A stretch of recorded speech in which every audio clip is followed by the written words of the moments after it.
नमस्कार दोस्तों, आज हम लोग बात करते हैं लापता लेडीज़ के बारे में। आप सभी को पता होगा कि लापता लेडीज़ अभी भारत की ऑस्कर के लिए जो नॉमिनेटेड मूवी है वो लापता लेडीज़ है इस साल के लिए। तो लापता लेडीज़ की जो डायरेक्टर है वो है किरण राव। किरण राव आमिर खान की पत्नी हैं और इसका जो प्रोडक्शन था वो आमिर खान और ज्योति देशपांडे ने मिलकर किया था। इसमें जो मुख्य भूमिका निभाई है उसमें है नितांशी गोयल, प्रतिभा रांता, स्पर्श श्रीवास्तव और छाया कदम तथा रवि किशन। रवि किशन एक पुलिस के रूप में इसमें मूवी में दिखाई दिए हैं। मैं आप लोगों को पूरी फिल्म तो नहीं दिखा सकता कॉपीराइट इश्यूज़ की वजह से, लेकिन मैं आपको उसकी कहानी सुना सकता हूँ, उसके बारे में कुछ बातें बता सकता हूँ। तो अगर आपको जाननी है उसकी कहानी तो ये वीडियो पूरा देखिए। तो ये जो कहानी है ये रविंद्रनाथ ठाकुर के 1906 में उन्होंने उपन्यास लिखा था नौका दूबी, उस पर आधारित है। ठीक है। और इस नौका दूबी पर पहले भी 2 फिल्में बन चुकी है। दिलीप कुमार की अभिनीत मिलन और घूंघट, ऐसे 2 फिल्में पहले भी इस जो उपन्यास पर नौका दूबी जो है उस पर पहले भी 2 फिल्में बन चुकी है। ये मूवी 1 मार्च 2024 को रिलीज हुई थी। इसे क्रिटिक्स ने सराहा था, ऑडियंस का भी प्यार मिला था। 4-5 करोड़ के बजट में बनी हुई ये मूवी थी और 24 करोड़ का इसका बॉक्स ऑफिस कलेक्शन था। बहुत ज़्यादा अच्छा नहीं है लेकिन ठीक था और काफ़ी अच्छी रिकवरी तो हो ही गई थी बजट की। और 8 सितंबर 2023 रिलीज से पहले ही इसे टोरंटो 48वें टोरंटो अंतर्राष्ट्रीय फिल्म महोत्सव में प्रदर्शित किया गया था। तब इसकी कहानी मैं आपको बताता हूँ। अब कहानी है 2001 की, जिसमें एक कोई फिक्शनल गांव लिया था निर्मल प्रदेश नाम का। वहाँ पर दीपक जो है किसान में अपनी नई दुल्हन फूल कुमारी के साथ अपने गांव वापस जा रहा है। फूल कुमारी से शादी कर लिया उसने और फूल कुमारी को लेकर वापस अपने घर जा रहा है, अपने गांव। वे कई अन्य नवविवाहित जोड़ों के साथ एक भीड़ ट्रेन में चढ़ जाते हैं। जो वो अपने गांव जा रहे होते हैं तो वो एक ट्रेन चढ़ जाते हैं जिसमें उनके जैसे कई सारे नई शादी किए हुए जोड़े थे। और सारी जो दुल्हनें थी उन्होंने एक ही रंग की दुल्हन की पोशाक पहनी हुई थी जो कि लाल साड़ी थी। सभी को पता है कि आमतौर पर शादियों में लाल साड़ी पहन जाती है और गाँव में तो वैसे भी लाल साड़ी और उसके ऊपर से घूंघट। ठीक है। और उनके चेहरे पूरी तरह से घूंघट से ढके होते हैं जैसे कि परंपरा है। दीपक को जब्ती आ गई। लंबा सफ़र था, दीपक और उसके पति दोनों को जब्ती आ गई। रात में जब जागा तो उसे एहसास हुआ कि वह अपने जो गांव है वहाँ पर पहुँच गया है। जाने की जल्दी से अंदर है ब्रह्म गलत दुल्हन के साथ उड़ जाता है और फूल दूसरे दूल्हे प्रदीप के साथ ट्रेन में रह जाती है। फूल कुमारी जो है वो उस हीरोइन का नाम है जिसकी शादी दीपक के साथ हुई थी। तो दीपक की जब आँख खुली तो उसे पता चला कि हमारा स्टेशन तो आ गया है और वो जल्दी में उसके पास जो एक और नवविवाह जोड़ा बैठा था। तो फूल उसके दाएं साइड में बैठी थी और बाएं साइड में बैठी थी वो प्रदीप की पत्नी जिसका नाम था पुष्पा रानी। तो पुष्पा रानी को वो फूल समझ के ले जाता है और पुष्पा रानी भी उसके साथ चली जाती है। पुष्पा रानी क्यों कुछ नहीं कहती वो आपको आगे पता चलेगा। जोड़े का उसके परिवार द्वारा स्वागत किया जाता है। अब वो घूंघट निकाला हुआ है, किसी को नहीं पता कि वो किसको लेकर आया है। और पुष्पा रानी भी आराम से उसके साथ चल रही है। वो अपने घर पहुंच जाता है। फूल तो प्रदीप के साथ ट्रेन में ही रह गई। प्रदीप जो है वो दूसरा लड़का है जो पुष्पा रानी का पति है, लेकिन अपने दीपक भैया तो उसको लेकर आ गए पुष्पा रानी को। लेकिन जब उन्हें पता चलता है ये गलत दुल्हन है, स्वागत के बाद पता चलता है गलत दुल्हन है, तो चौंक जाता है। वह अपना झूठा नाम पुष्पा बताती है। वह जो पुष्पा नाम है उसका असली नाम नहीं है, दूसरी दुल्हन का। और झूठ बोलती है कि वह कहाँ से है, वो उन्हें अपना असली एड्रेस भी नहीं बताती।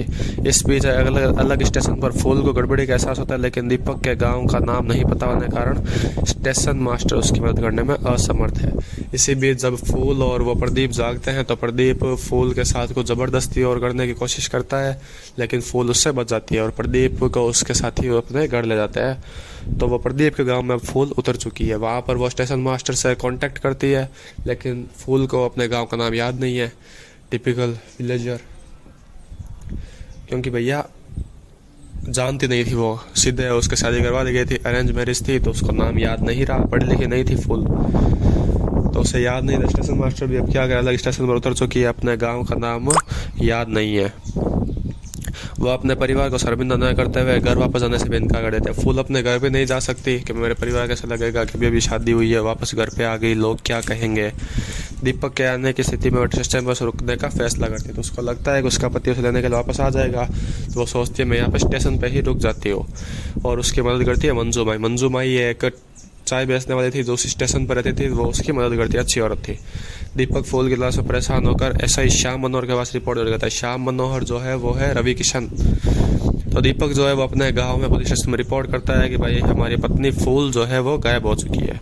मनोहर ने अनुमान, मतलब कि मनोहर जो पुलिस है उसने अनुमान लगाया कि पुष्पा चोर हो सकती है। उसने कहा कि पुष्पा ने तुम्हारी बीवी को गायब करवा दिया होगा। वह उसका पीछा करते हैं, उसे आभूषण बेचते हैं, मोबाइल फ़ोन का उपयोग करते हैं, बस टिकट खरीदते हुए देखता है। तो दीपक ने उसे बताया था कि भाई हमारे साथ जो दूसरी औरत आई है उसको भी उसके घर पहुंचा दीजिए। तो श्याम मनोहर जो है वो होशियार था, उससे पुष्पा पे शक होता है। उसने जब पुष्पा को बुलाया तो वो आई नहीं, तो उसने पुष्पा का चुपचाप पीछा किया। लेकिन पुष्पा जो है मंदिर का कह के दीपक के घर से निकलती थी और अपने गहने बेच रही थी, और उसके पास मोबाइल भी था जो प्रदीप को चुरा के लेके आई थी। मनोहर अनुमान लगा कि पुष्पा चोर हो सकती है, वह उसका पीछा करता है। पुष्पा की दीपक के परिवार से दोस्ती हो गई, तो दीपक के परिवार में जो सभी के साथ है पुष्पा घुल मिल गई। पुष्पा खराब नहीं है, मैं आपको स्पॉइलर दे देता हूँ, लास्ट में पुष्पा अच्छी निकलेगी, पहले ही बता रहा हूँ, ठीक है। पुष्पा कोई चोर वोर नहीं है, अच्छे काम के लिए सब कुछ कर रही है। इसी बीच फूल चाय की दुकान पर काम करती है, मंजू माई की मदद करती है, और फूल वहाँ पे अलग स्टेशन पर मंजू माई के साथ बैठी है, कलाकंद बना रही है और इंडिपेंडेंट होना सीख रही है। मतलब कि ये जो क्रूअल वर्ल्ड है उसमें रहना सीख रही है वो। यह सोचकर कि पुष्पा चोरों के गिरोह से संबंधित है, मनोहर ने उसे गिरफ्तार कर लिया। और जब उसे पता चला कि उसका असली नाम जया है, जया ने खुलासा किया कि वह देहरादून में जैविक खेती पर एक कोर्स करना चाहती थी, लेकिन उसके परिवार ने जबरदस्ती उसकी शादी प्रदीप से करा दी, और यह भी कि प्रदीप उसके प्रति अपमानजनक व्यवहार करता था, इसलिए वापस नहीं लौटना चाहती।